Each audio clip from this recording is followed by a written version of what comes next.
നമസ്കാരം മക്കളെ, ആകാശ് മാഷാണ്. അപ്പോൾ നമ്മുടെ ക്ലാസ് മുറികളിൽ നമ്മൾ ആ ക്ലാസ് മുറികൾ ചെയ്യുന്ന ഒരു പ്രവർത്തനമാണ് കൊളാഷ് നിർമ്മിക്കുക എന്നുള്ള പ്രവർത്തനം. നമ്മുടെ പാഠപുസ്തകങ്ങളിൽ എന്ത് ചെയ്യാറുണ്ട്? കൊളാഷ് നിർമ്മിക്കാനുള്ള പ്രവർത്തനമുണ്ട്. അതല്ലാതെ മത്സര പരീക്ഷകൾക്ക് നമുക്ക് എന്ത് ചെയ്യാം? കൊളാഷ് നിർമ്മിക്കുന്ന പ്രവർത്തനം നമ്മൾ കാണാറുണ്ട്. മക്കളെ, എന്താണ് കൊളാഷ് എന്ന് പറയുന്നത്? അപ്പോൾ ഒരു ചോദ്യം നമ്മൾ പരിചയപ്പെടണം. ആ ചോദ്യത്തിലൂടെ നമ്മൾ കൊളാഷ് എന്താണെന്ന് പഠിക്കുകയാണ്. ദുരന്തങ്ങളിലും അപകടങ്ങളിലും ദുരിതബാധിതരെ സഹായിക്കാൻ മുന്നിട്ടിറങ്ങുന്ന ആളുകളെ കുറിച്ച് പത്രങ്ങളിലൂടെ സമൂഹ മാധ്യമങ്ങളിലൂടെയും നമുക്കറിയാം. അത്തരം വാർത്തകളും ചിത്രങ്ങളും ശേഖരിച്ച് ക്ലാസ്സിൽ വിശദീകരിച്ച് കൂടുതൽ ചിത്രങ്ങളും വാർത്തകളും ചേർത്ത് ഒരു കൊളാഷ് തയ്യാറാക്കുക നമ്മുടെ പാഠപുസ്തകത്തിന്റെ ഭാഗമായുള്ള ഒരു പ്രവർത്തനമാണ്. അപ്പോൾ എന്താണ് കൊളാഷ്? മക്കളെ, കൊളാഷ് എന്ന് പറയുന്നത് ഒരാശയത്തെ പ്രതീകാത്മകമായി അവതരിപ്പിക്കുന്ന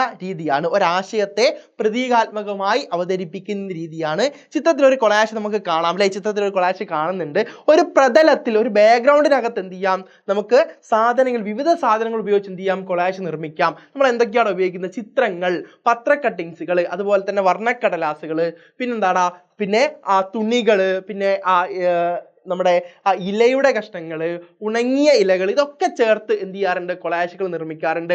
പ്ലാസ്റ്റിക്, തെർമോക്കോൾ തുടങ്ങിയ സാധനങ്ങൾ കൊളാഷ് നിർമ്മിക്കാൻ നമ്മൾ ഉപയോഗിക്കാൻ വേണ്ടി പാടില്ല. അപ്പോൾ ഉപയോഗിക്കുന്നതാണ് മാഷ് ഇത്രയും നേരത്തെ പറഞ്ഞ സാധനങ്ങളൊക്കെ. ഇതൊക്കെ ചേർത്ത് എന്ത് ചെയ്യാണ്? ഒരു ആശയം നമുക്ക് കിട്ടുന്ന രീതിയിൽ എന്ത് ചെയ്യാണ്? ഇവരൊക്കെ അടുക്കും ചിട്ടിയോടുകൂടി ക്രമീകരിക്കുകയാണ് കൊളാഷിലൂടെ നമ്മൾ ചെയ്യുന്ന. അത്തരത്തിൽ കേരളം എന്നുള്ള ഒരു ആശയത്തെ ഇപ്പോൾ ഈ രീതിയിൽ എന്ത് ചെയ്യുന്നുണ്ട്? ഇവിടെ അവതരിപ്പിക്കും നമുക്ക് കാണാൻ വേണ്ടി പറ്റും. അപ്പോൾ ഈ രീതിയിൽ എങ്ങനെയാണ് ഒരു കൊളാഷ് നമ്മൾ നേരത്തെ കണ്ട ചിത്രത്തിനെ നമ്മളൊരു കൊളാഷാക്കി അവതരിപ്പിക്കുക എന്നാണ് മാഷ് ഇവിടെ തന്നിട്ടുള്ളത്. അപ്പോൾ ഒരു കേരളത്തിന്റെ രൂപത്തിൽ ഒരു ഔട്ട്ലൈനിൽ നമ്മൾ എന്ത് ചെയ്യാടാ?